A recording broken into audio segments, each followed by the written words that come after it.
ఈరోజు ఆంధ్రప్రదేశ్ కోనసీమ జిల్లాలోని పేరూరు గ్రామంలో శ్రీ భూ సమేత శ్రీ లక్ష్మీ నరసింహస్వామి వారు వైశాఖ శుద్ధ ఏకాదశి మొదలుకుని వైశాఖ శుద్ధ పాడ్యమి వరకు 5 రోజులు జరిగే ఉత్సవాలు వాటి విశిష్టత గురించి తెలుసుకుందాం. ఆంధ్రప్రదేశ్లో కోనసీమ జిల్లా పేరూరు వేద పండితుల గ్రామంగా ప్రసిద్ధి. ఎటు చూసినా ప్రకృతి సోయగాల మధ్య ఆహ్లాదకర వాతావరణంలో చూపరుల మనసును ఉల్లాసపరుస్తుంది. 11వ శతాబ్దంలో చాళుక్య రాజు రాజేంద్ర చోళ తన కుమార్తెను రాజమహేంద్రవరం రాజు అయిన రాజరాజ నరేంద్రునికిచ్చి వివాహం జరిపించి తన కుమార్తె సారెతో పాటు వేదములను పర్యవేక్షించడానికి వేద పండితులను పంపించారని తమిళనాడులోని తంజావూరు వద్ద ఉన్న పెరియ ఊరు వద్ద నుంచి ద్రావిడ బ్రాహ్మణులు ఇక్కడ స్థిర నివాసం ఏర్పాటు చేసుకున్నారు.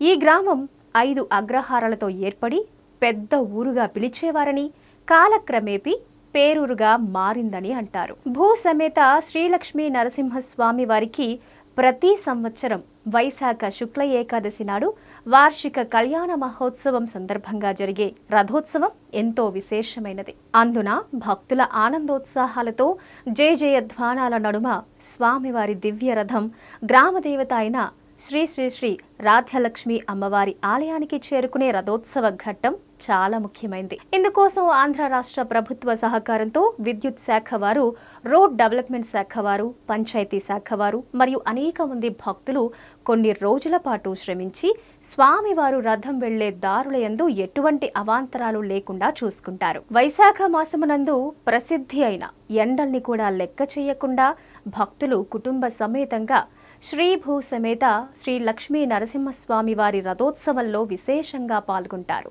ఎత్తైన రథ చక్రాలతో ప్రతి సంవత్సరం భక్తులచే నిర్మితమైన దివ్య రథంపై భక్తజన బాంధవుడైన నరసింహస్వామి భక్తజన సందోహంతో వేంచేస్తున్న స్వామివారిని దర్శించిన ప్రతి హృదయము పులకిస్తుంది. ఇక్కడ గల రథానికి విశేషం ఏంటంటే ప్రతి సంవత్సరం కూడా వైశాఖ శుక్ల నవమి లేదా దశమిలో మొదలుకొని 2 రోజుల పాటు రథ నిర్మాణం జరుగుతుంది. స్వామివారి వార్షిక కళ్యాణం ముగిసిన తరువాత ఆ రథాన్ని మళ్లీ విప్పి ఆ సామాగ్రిని భద్రపరచడం జరుగుతుంది. స్వామివారి వార్షిక కళ్యాణోత్సవానికి సూచికగా బ్రహ్మాది దేవతలకు ఆహ్వానం పలుకుతూ సిద్ధమవుతున్న గరుడ ధ్వజం, స్వామివారి జయంతి రోజున జరుగు అభిషేక జలములు అందించే సోమసూత్రం, నృసింహ అవతార ఆవిర్భావమైన స్వాతి నక్షత్రయుక్త వైశాఖ శుక్ల చతుర్దశి నాడు ప్రదోషకాల సమయమునందు శ్రీస్వామివారు ఉగ్ర నారసింహంగా దర్శనమిస్తారు. సంవత్సరానికి ఒక్కసారి మాత్రమే భక్తులకి దర్శన భాగ్యం కలుగుతుంది. అలాగే నృసింహ జయంతి ప్రదోషకాలమునందు స్వామివారి ఆలయం మొత్తం చాలా వేడిగా ఉంటుంది. ఇది మాటల్లో కంటే కూడా ఆ దర్శనాన్ని పొందిన భక్తుల అనుభూతి ద్వారానే తెలుసుకోవచ్చు. వేదములకు నివాసమైనటువంటి స్వామికి వేదములే శిలై కళ్యాణ మహోత్సవానికి సర్వాంగ సుందరంగా ముస్తాబైన కళ్యాణ వేదిక. స్వామివారు కొలువై ఉన్న ఆ పురవీధికి చేరుకోగానే సర్వశోభాయమానమై దివ్య తేజస్సుతో విరాజితమై కాంతులతో విరజిల్లే శిఖరములతో కూడిన ఆలయ గోపురం దర్శనమిస్తుంది. స్వామివారి వార్షిక కళ్యాణోత్సవ వేడుక పండుగ వాతావరణంతో పురవీధులు పచ్చని తోరణాలతో అలంకరించబడి మరింత శోభాయమానంగా నిలిచాయి. అనంతరం స్వామివారి కళ్యాణ మహోత్సవం నయనానందకరంగా అంగరంగ వైభవంగా నిర్వహిస్తారు. స్వామివారి జయంతి సందర్భంగా వివిధ వాహన సేవలను తిలకించి భక్తులు తరిస్తారు. శ్రీ భూ సమేత శ్రీ లక్ష్మీ నరసింహస్వామిని దర్శించుకుంటే సకల కోర్కెలు నెరవేరుతాయని, ముఖ్యంగా సంతానం లేని దంపతులకు సంతానం కలుగుతుందని భక్తుల ప్రగాఢ విశ్వాసం. పేరూరికి ఆ పేరెలా వచ్చిందో తెలుసా? తమిళనాడు రంగమనని ప్రాంతానికి 6వ శతాబ్దంలో కరువు కాటకాలు వచ్చాయి. అక్కడి నుంచి చాలా మంది బ్రాహ్మణులు ఆది ఊరికి కొంతమంది, పెరియ ఊరికి కొంతమంది వచ్చారు. ఆ ఆది ఊరు కాస్త వాడుకలో ఆదూరుగా మరియు పెరియ ఊరు కాస్త పెద్ద ఊరు నుంచి ఆ పిమ్మట పేరూరుగా వాడుకలోకి వచ్చింది. అక్కడున్న ఆ కాలంలో శ్రీకృష్ణదేవరాయలు ఈ విషయం తెలుసుకుని ఇంతమంది బ్రాహ్మణులు ఎలా వచ్చారని తెలుసుకుని వాళ్ళందరికీ ఇల్లు కట్టించి ఇచ్చారు. ఆనాటి నుంచి ఆది ఊరిని ఆదూరు, పెరియ ఊరిని పేరూరుగా పిలుస్తారు. తర్వాత అక్కడి నుంచే ఎంతో మంది వేద పండితులు, ఘనాపాఠీలు పుట్టుకొచ్చారు. అలానే అక్కడున్న దట్టమైన అడవుల్ని శుభ్రం చేస్తూ ఉండగా అక్కడొక శివలింగం బయటపడింది. దాన్ని శుభ్రపరిచి మళ్లీ పునఃప్రతిష్ఠ చేశారు. ఆ దేవాలయమే అక్కడున్న శివాలయం. అక్కడున్న దేవాలయాలకు ప్రాముఖ్యత ఏంటంటే తమిళనాడు నుంచి కూడా చాలా మంది నవరాత్రి సమయాల్లో వచ్చి దర్శనం చేసుకుని వెళ్తారని అంటారు. స్వామివారి దివ్య సుందర రూపాన్ని దర్శించే వారి జన్మ ధన్యం. ఓం శ్రీ గురుభ్యో నమః. ఉగ్రం వీరం మహావిష్ణుం జ్వలంతం సర్వతోముఖం నరసింహం వేజనం భద్రామూర్చునమామ్యహం. నిచేత నిచేత్రపాణి భోగేంద్ర భోగమనిరాజిత పుణ్యమూర్తే యోగేశ శాశ్వత శరణ్య భవాతి పోత లక్ష్మీ నృసింహం మమ దేవి కరాబలంబం. భక్తమాశ విజ్ఞప్తి. పేరూరు గ్రామంలో వేంచేసి ఉన్న శ్రీ భూసమేత శ్రీ లక్ష్మీ నృసింహ స్వామివారు వైశాఖ శుద్ధ ఏకాదశి మొదలుకొని 5 రోజులు వైశాఖ బహుళ పాడ్యం వరకు స్వామివారికి 5 రోజులు పాంచానిక దీక్షతో ప్రత్యబ్ద క్రీమాణ జైతు సంజ్ఞిక పాంచానిక ధ్వజారోహణ అనే కార్యక్రమంతో మొదలుకొని ముందుగా మనం విశ్వక్సేన పూజ, పుణ్యాహవాచనం, అలాగే వాస్తు పూజ, గరుడ ప్రతిష్ట నిమిత్తమై వాస్తు పూజ, అలాగే అంకురారోపణ, చతుప్పాలికావధానైన అంకురారోపణాక్షం అని చతుప్పాలికలు అంకురార్పణ. అది అయిన తర్వాత అగ్ని ప్రతిష్టాపన, గరుడ ప్రతిష్ట, గ్రామ ఆలయ ప్రదక్షిణతో కూడుకొని బలిహారణ, గ్రామోత్సవం ఈ పూట కార్యక్రమం జరుగుబడును. రేపు ద్వాదశి మహాపర్వం. రేపు 9:25 స్వామివారి కళ్యాణోత్సవం ప్రారంభమవును. అలాగే పాంచానికంతో మూడో రోజు సదస్యం, మూడో రోజు నృసింహ జయంతి, 4వ రోజు పొద్దున్న సాయంత్రం నిత్యోపాసన బలిహరణ, 5వ రోజు చక్రస్నానం, 6వ రోజు రాత్రి పుష్పోత్సవం. ఇది కార్యక్రమాలు.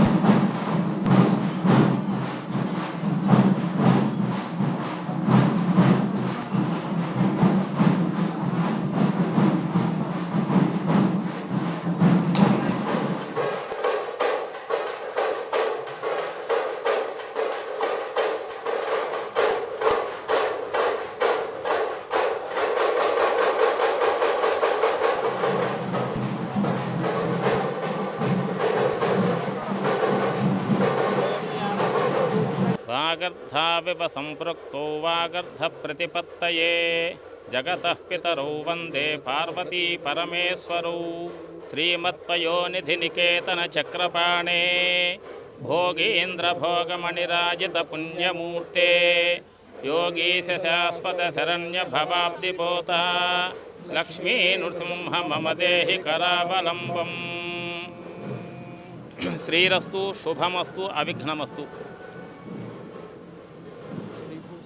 శ్రీ భూసమేత శ్రీ లక్ష్మీ నృసింహస్వామివారి దివ్య కళ్యాణ మహోత్సవం సందర్భంగా అమలాపురం, తూర్పుగోదావరి జిల్లా పేరూరు గ్రామంలో వేంచేసున్న శ్రీ భూసమేత శ్రీ లక్ష్మీ నృసింహస్వామివారి దివ్య కళ్యాణ మహోత్సవం సందర్భంగా పాంచానికంగా ఈ యొక్క వివాహ వార్షికోత్సవాలు జరుగుతుంటాయి స్వామివారివి. అలాగే ప్రతి సంవత్సరం వైశాఖ శుద్ధ ఏకాదశి నాడు ఈ యొక్క కళ్యాణాలు ప్రారంభమవుతాయి. అసలు ఎలా పుట్టబడింది ఈ కళ్యాణాలు వివరం అంతా ఒకసారి. 8వ శతాబ్దంలో మన మద్రాస్ అక్కడి నుంచి పెరియావూరు గ్రామం నుంచి ఈ ద్రావిడ జనాలందరూ ఇక్కడికి వచ్చారు ఆ శతాబ్దంలో. అక్కడి నుంచి 14వ శతాబ్దంలో అంతర్వేది గ్రామంలో శ్రీ భూసమేత శ్రీ లక్ష్మీనరసింహస్వామి వారి దివ్య కళ్యాణ మహోత్సవాల సందర్భంగా అది నవాహ్నికం అవుతుందన్నమాట. ఆ నవాహ్నికంలో చక్ర బ్రహ్మాళ్ళు సముద్ర స్నానానికి వెళ్ళి అక్కడ ఆ చక్రం ఏమైంది అంటే సముద్రంలో అంతర్ధానం అయిపోయింది. అప్పుడు ఏం చేశారు, పిఠాపురం మహారాజా వారు చాటింపు వేయించారు. చాటింపు వేస్తే అన్ని గ్రామాలకు తిరిగి ఈ యొక్క పేరూరు గ్రామానికి వచ్చారు. పేరూరు గ్రామంలోకి వచ్చేసరికి ఇక్కడ నేమాని సోమనాథ చైన్లు గారు అనే ఇద్దరు అన్నదమ్ముల ఆహితాగ్నులు, విద్వత ఆహితాగ్నులు ఉన్నారు. ఈ యొక్క చాటింపు విని అంతర్వీధి వెళ్ళారు. వెళ్ళి 41 రోజు తపస్సు చేసి ఆ యొక్క తపస్సు చేసిన తర్వాత ఆ చక్కెర పెరుమాళ్ళు ఆయన యొక్క కుడి తొడ మీద వచ్చి ఆ యొక్క కెరటంలోంచి కొట్టుకొచ్చి ఆ యొక్క చక్కెర పెరుమాళ్ళు కుడి తొడ మీద వేయించి ఉన్నారు. అప్పటి నుంచి ఆ యొక్క అంతర్వీధిలో పేరూరు గ్రామం నుంచి వచ్చిన వాళ్ళందరికీ కూడా మగపెళ్లి వారికి ఏ రీతిలో సన్మానం చేస్తారో ఆ విధంగా అక్కడ ఉంది. దేవుడి యొక్క కళ్యాణం 9 రోజులు అక్కడ దగ్గర ఉండి జరిపించి రావడంగా జరుగుతూ ఉంటే అప్పటికి పేరూరులో నరసింహస్వామి ఇక్కడ మెరక వీధిలో వేయించేసి ఉన్నారు. ఇక్కడికి ఒక కిలోమీటర్ దూరంలో ఈ స్వామి యొక్క విగ్రహం అక్కడ ఉంది. అప్పుడు ఈ సోమనాథ్ గారు వాళ్ళు ఇక్కడ తీసుకుని వచ్చి దూర్వాస మహామునిచే ప్రతిష్ఠ చేయించారు. ఆ ప్రతిష్ఠ అయిన తర్వాత రోజు మనం స్వామివారి దర్శనం చేసుకోవాలి కాబట్టి అంతర్వీధి వెళ్ళి చేసుకోలేము కాబట్టి ఇక్కడికి వచ్చి ఈ యొక్క గ్రామంలో ఈ యొక్క పల్లపు వీధిలో ఈ వీధిలో నిర్మాణం జరిగిందన్నమాట. ఈ యొక్క లక్ష్మీనరసింహస్వామి వారి విగ్రహాన్ని ప్రతిష్ఠ చేయించారు దూర్వాస మహాముని చేత.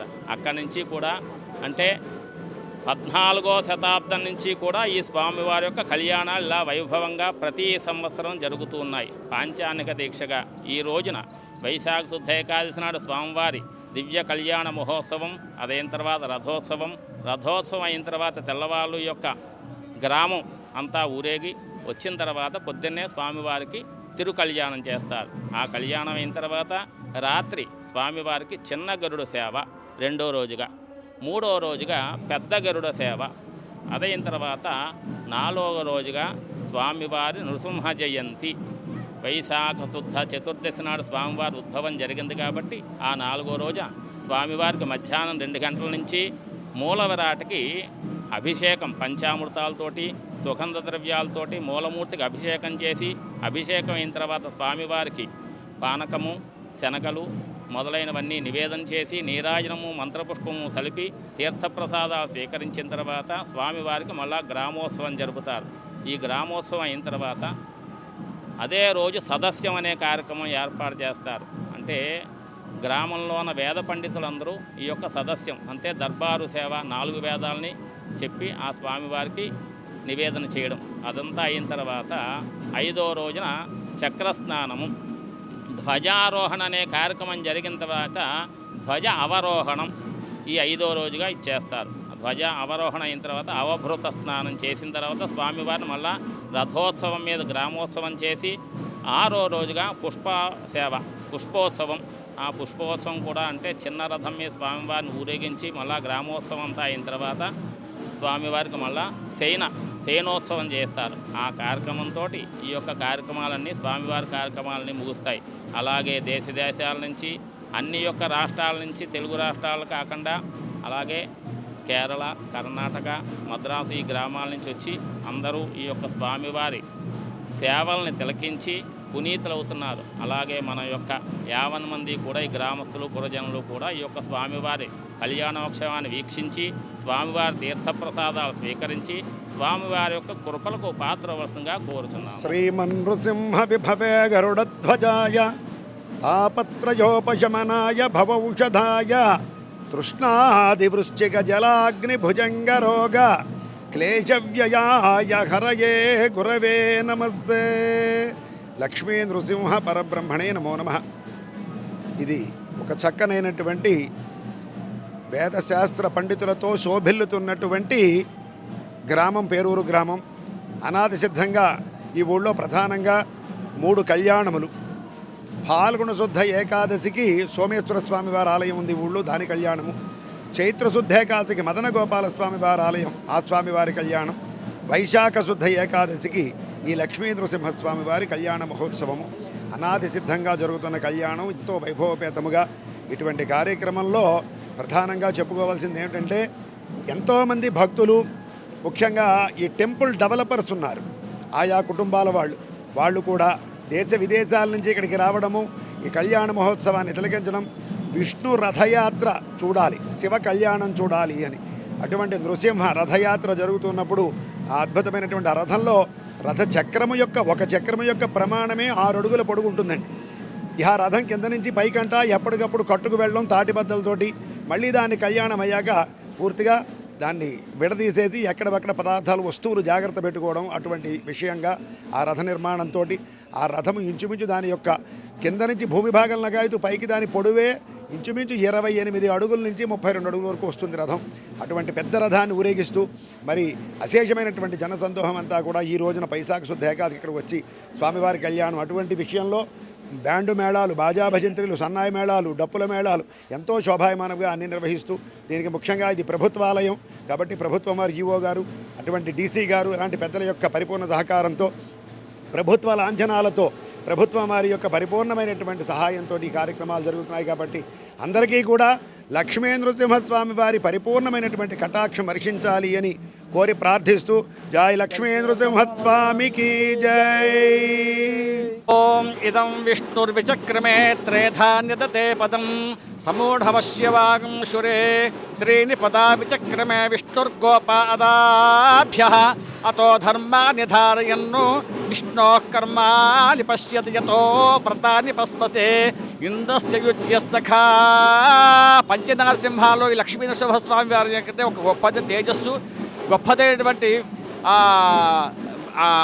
సమస్తమైనటువంటి అన్ని దేవతలు కూడా ఇందులో ఆవాహనే ఉన్నటువంటి మహా తేజస్సు. అలాగే అంతర్వేది ఆ ప్రకారంగా అన్ని క్షేత్రాలు ఉన్నాయి. అందులో లక్ష్మీ నరసింహస్వామి అంటే పేరూరు, దీన్ని పెరియావూరు అంటారు. ఈ కార్యక్రమాలు ఈ యొక్క గ్రామానికి కొన్ని వేల మంది సంవత్సరాల మట్టి నుంచి ఇక్కడ అనాచితంగా జరుగుతుంటే కళ్యాణము. ఈ కళ్యాణంలో గొప్పదైన వేదస్వస్తి మొత్తం యావత్తు కార్యక్రమాలు కూడా దిగ్విజయంగా జరిగే విధంగా ఉన్నటువంటి లక్ష్మీ నరసింహస్వామి కళ్యాణము. ఇది పేరూరు గ్రామము. సమస్త సనంగాలు భవంతో శ్రియకాంతాయ కళ్యాణథయేర్థలాం శ్రీ వెంకట నివాసాయ శ్రీనివాసాయ మంగళం. జయ లక్ష్మీ నరసింహస్వామి వారికి జై. సమూఢమస్య భాగం సురే త్రీనిపదావిచక్రమే విష్ణుర్గోపాదాభ్యః అతో ధర్మాణి ధారయన్నో కర్మాణి పశ్యత యతో వ్రతాని పస్పసే ఇంద్రస్య యుజ్య సఖా. ఓం సాహో.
Jagatu,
प्रिया भूता मयि जम्बवगर्दमा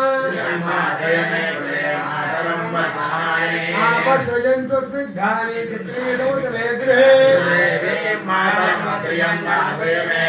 आत्रां पुष्करिणीं पुष्टिं सुवर्णां देव मारिणीं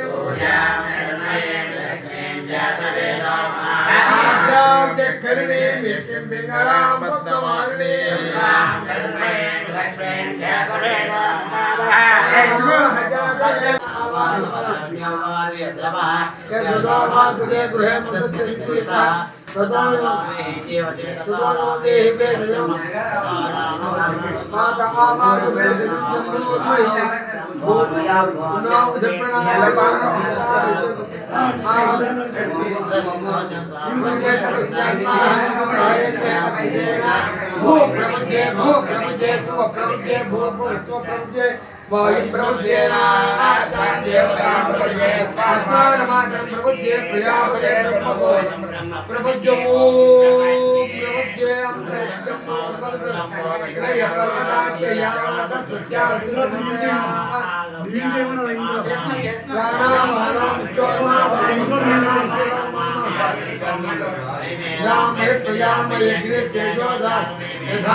అటుపక్క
శుభం భూయాత్ సభాయే నమ. ఓం నమ శివాయ. లక్ష్మీనరసింహస్వామి వారి దివ్య కళ్యాణ మహోత్సవ భాగంగా ఈరోజు తెల్లవారులు కూడా గ్రామోత్సవం అవుతుంది. ఆ తదనంతరం స్వామివారికి దివ్య కళ్యాణ మహోత్సవం రేపు ఉదయం జరుగుతుంది. ఆ తెల్లవారులు అయిన తర్వాత మళ్ళీ రేపు 5 రోజులు కూడా ప్రతిరోజు కూడా గ్రామోత్సవం స్వామివారికి. దాని తర్వాత వైశాఖ పూజ జరుగుతుంది. దాని సదస్యం జరుగుతుంది. స్వామివారికి జయంతి ఉత్సవం జరుగుతుంది. దాని తర్వాత చక్రస్నానము చక్ర పెరుమాళ్ళు అది జరుగుతుంది. అదైన తర్వాత మరుసటి రోజు ఏమిటి అని చెప్పంటే స్వామివారికి పుష్పోత్సవం కార్యక్రమంతో ఈ కళ్యాణం పరిసమాప్తి అవుతుంది. ఈ స్వామివారికి ఏమిటి అని చెప్పంటే సమస్తమైనటువంటి ఈత్యబాధలన్నీ పోగొట్టడమే కాకుండా ఇది ఎటువంటిదని చెప్పండి ఎవరికి ఎటువంటి కోరికలు ఉన్నాయో ఆ కోరికలన్నీ తీర్చేటువంటి మహామూర్తి లక్ష్మీనరసింహస్వామి. ఈ యొక్క పేరూరు గ్రామంలో 360 గడప, ప్రతి ఇంటిలోనూ కూడా నరసింహమూర్తి అనే పేరు కలుగుతుంది. అంటే ఆయన చల్లగా అందరినీ చూస్తూ కాపాడుతూ ప్రజలందరినీ మొత్తం 50 మంది భక్తుల్ని కూడా చక్కగా చూసుకుంటూ ఈ కళ్యాణ మహోత్సవాన్ని జరిపించే విధంగా స్వామివారి కృపకటాక్షములన్నీ కూడా జరుగుతూ ఉంటుంది. సరే, హరి ఓం శ్రీగమేవావరుంధే శీతే వాతే పునర్నివేత్యాః క్షేమో వై రాష్ట్రస్య శీతో వాతః క్షేమమేవావరుంధే ఇదం విష్ణుర్విచక్రమే త్రేధాని తథేవదం సమూఢమశివాగంశురే త్రీణి పదాచక్రమే విష్ణుర్గోపాదాభ్యః అతో ధర్మాని ధారయన్ను విష్ణోః కర్మాని పశ్యతి యతో వ్రతాని పస్పసే ఇంద్రస్య యుజ్య సఖా తస్య తే పవిత్రపతే తే తస్య తే పవిత్రపతే తే పవిత్రపతే తే పవిత్రపతే పవిత్రేణ పవిత్రపతే తే పవిత్రపతే పవిత్రేణ పవిత్రేణ పవిత్రపతే పవిత్రేణ యస్మే పవిత్రేణ పవిత్రపతే పవిత్రేణ యస్మే పవిత్రపతే ఇది పవిత్రాపతే పవిత్రేణ యస్మే పవిత్రేణ యస్మేకం యస్మే పవిత్రేణ యస్మేకం ఆయుష్మం తం వర్చస్వం తం అథో అధిపతం దిశాం అస్యా పృథివ్యాధ్యక్షం ఇమామేంద్ర వృషభం కృణు ఓం కాళేయం తరోభాయిర్వో వీదాద్వాసుం ఓం ఇంద్రాగం సబాధా ఉతాయాయి బృహద్గాయాం తాసు మేధ్వారాయి హువాయి భారౌ వా ఓ వానకారిణాం హో ఈడా ప్రాజాపత్యేనేవ యజ్ఞేన గిదితే కాప్రేణ అపధర్మానమేవ గచ్చతి ఏతస్య వై రూపేణ పురస్తాత్ ప్రాజాపత్య పుష్పంతో పరం బహురూపమాలభతే సర్వేభ్యః కామేభ్యః సర్వస్యాప్త్యై సర్వస్య జిత్యై సర్వమేవ తేనాప్నోతి సర్వం జయతి. హలో, నమస్కారం అండి. జైత్ర టీవీ ప్రముఖులకు, మా ఊరు ఇది పేరూరు అనే గ్రామం, ఇది మాది. ఇంచుమించుగా 8 వీధులు. ఇక్కడ లక్ష్మీ నరసింహస్వామి వారు చాలా ఫేమస్. చాలా రోజుల నుంచి పురాతనమైన ఆలయం ఇది మాకు. దీన్ని ఒక ధర్మబద్ధంగా ప్రతి ఏడాది స్వామివారి కళ్యాణం, దాని నిమిత్తమే ఏకాదశి రోజున ఊరేగింపు అది జరుగుతుంది, రథయాత్ర అది జరుగుతుంది. ఇది అయిన తర్వాత 6 రోజులు ద్వాదశి గడియల్లో ఏకాదశి నాడు ప్రొద్దున్న కళ్యాణం జరుగుతుంది లక్ష్మీ నరసింహస్వామి వారిది. ఆ తర్వాత గ్రామం అంతా 3వ రోజు స్వామివారి జయంతి జరుగుతుంది. జయంతి అంటే లక్ష్మీ నరసింహస్వామి జయంతి చాలా చాలా ప్రాచీనమైనది. ఆ రోజు మొత్తం గ్రామం అంతా ఉత్సవం కింద జరుపుకుని ఆ తర్వాత 4వ రోజు చక్రస్నానం జరుగుతుంది. చక్రస్నానం అంటే సుదర్శన చక్రం అనమాట. దాన్ని తీసుకెళ్ళి కోనేరు ఉంది ఇక్కడ మాకు.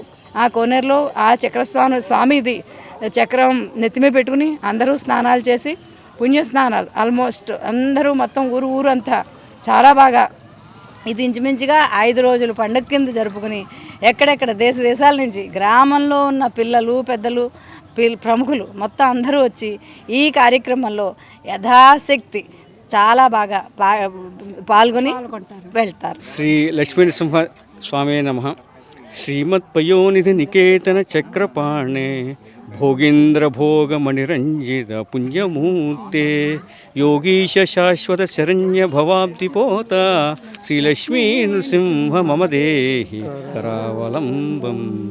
ప్రహ్లాద నారద పరాశర పుండరీక వ్యాసాది భాగవత పుంగ హృందివాస భక్తానురక్ష పరిపాలన పారిజాత శ్రీలక్ష్మీ నృసింహ మమ దేహి కరావలంబం. జయ జయ హో జయ జయ హో జయ హో జయ హో జయ హో లక్ష్మీ నృసింహ జయ హో జయ హో జయ జయ హో లక్ష్మీ నృసింహ పేరూరు వాస లక్ష్మీ నృసింహ పేరూరు వాస లక్ష్మీ నృసింహ పేరూరు వాస లక్ష్మీ నృసింహ. ఈ పేరూరు లక్ష్మీ నృసింహ కళ్యాణ సందర్భంగా ఈరోజు జైత్రాతి వాళ్ళు మనందరి దగ్గర రావడం చాలా ఆనందదాయకమైంది. ఈరోజు స్వామివారి అత్యద్భుతంగా మేళతాళతో రథోత్సవం బ్రహ్మాండంగా జరిగింది. ఈ స్వామివారికి చరిత్ర చూసుకుంటే సుమారు మాకు తెలిసి 1000 సంవత్సరాల క్రితమే స్వామివారి ఈ దేవతా ప్రతిష్ట స్వామివారి మనకి అంతర్వేదులు లక్ష్మీనరసింహ స్వామివారు ఎలాగో మనకి పేరూరు అగ్రహారంలో కూడా ఈ అత్యంత మహిమాన్విత లక్ష్మీనరసింహ స్వామి క్షేత్రం. మీరు కూడా జైత్రదేవి ద్వారా వచ్చి మమ్మల్ని అందరినీ ఈ విధంగా రికార్డ్ చేసి పంపిస్తున్నారు. ఇది వరల్డ్ వైడ్ వెళ్తుంది కాబట్టి అందరు భక్తులు కూడా మా భక్తులు స్వామి భక్తులు ఇండియాలోనే కూడా వరల్డ్ వైడ్ కూడా అందరూ ఉన్నారు. చక్కగా వారు కూడా ఆస్వాదిస్తారు. మీకు ఈ రోజు మొదటి రోజు స్వామివారి అంగరంగ వైభవంగా రథోత్సవం జరిగింది. అంటే మందబేలుకు వెళ్ళిన స్వామివారి రథం, తర్వాత ఊరు మొత్తం తిరుగుతున్న స్వామివారి రథం మొత్తం. ఆ తర్వాత రెండో రోజు చిన్న గరుడు వాహనం, తర్వాత మూడో రోజు పెద్ద గరుడు వాహనం, తర్వాత మాకు చక్రస్నానం ఉంటుంది, తర్వాత పుష్పోషణం, ఇలాగ 5 రోజులు 6 రోజులు మొత్తం పూర్తి పండుగ ఉంటుంది. మాకు ప్రతిరోజు వాహన సేవ ఉంటుంది. వాహన సేవలో ఇలాగే మేళతాళాలతో కూడా ప్రతి అత్యద్భుతంగా చేస్తాం. ఈ రథ కట్టుబడి కూడా ఒక నిర్మాణ ప్రకారంగా మాకు రథం కట్టుబడి జరుగుతుంది. ఆ రథం మీద స్వామివారిని ఇవాళ ఊరేగిస్తాం. తర్వాత చక్రస్నానం కూడా పెద్ద రథమే తీస్తాం. పుష్పోషణ మట్టుకు చిన్న రథం తీస్తాం. మళ్ళీ చిన్న గరుడు పెద్ద గరుడు హనుమత్ సేవ కూడా జరుగుతుంది. మాకు ఊరూరా సేవ జరుగుకుంటూ అందరు భక్తులు వస్తూ ఉంటాం. ఆ విధంగా స్వామి సేవల మీద తరిస్తుంటాం. ప్రతి ఏటా ఇలాగే వస్తుంటాం. ఎంతో మంది భక్తులు వస్తుంటాం. కాబట్టి మీరు కూడా వీలైనంత వరకు మీరు ప్రతి సంవత్సరం కూడా వస్తూ రావడం ప్రయత్నించండి. అలాగే ఇక్కడ మేము చాలామంది చుట్టాలను ఎక్కడ కూడా ఉంటాం. మేము ఇక్కడ ఇండియాలో కాదు, వేరే సిటీలో కూడా ఉంటాం, అబ్రాడ్లో కూడా ఉంటాం. అందరం వస్తాం స్వామి సేవ గురించి ఇక్కడ తరిస్తూ ఉంటాం అన్నమాట. Good evening, all of you. My name is Bharadwaj. I am belong to Amalapuram, and today I will be here in my grandma hometown Peruru. It is a very auspicious day today to us. Because of Swami Sri Lakshmi Narasimha Swami Vari annual celebrations will happen, and the day has come today. Children, the youth, elders, everyone of the village comes from the different states and US and abroad also, and make this event. Together we form a team and make this event every year successful, and I am very glad to be here to part in this ceremony, in this ceremony. And also it is the biggest reunion cultural event occurs in my hometown. It's in this village Peruru, and that the event has started a day or two day before from the building of the chariot, and under the scratch, under the guidance of our elders, and also the day 2 has 3 Vahanotsamams like Chinna Garuda, Pedda Garuda, and Hanumat Vahanam.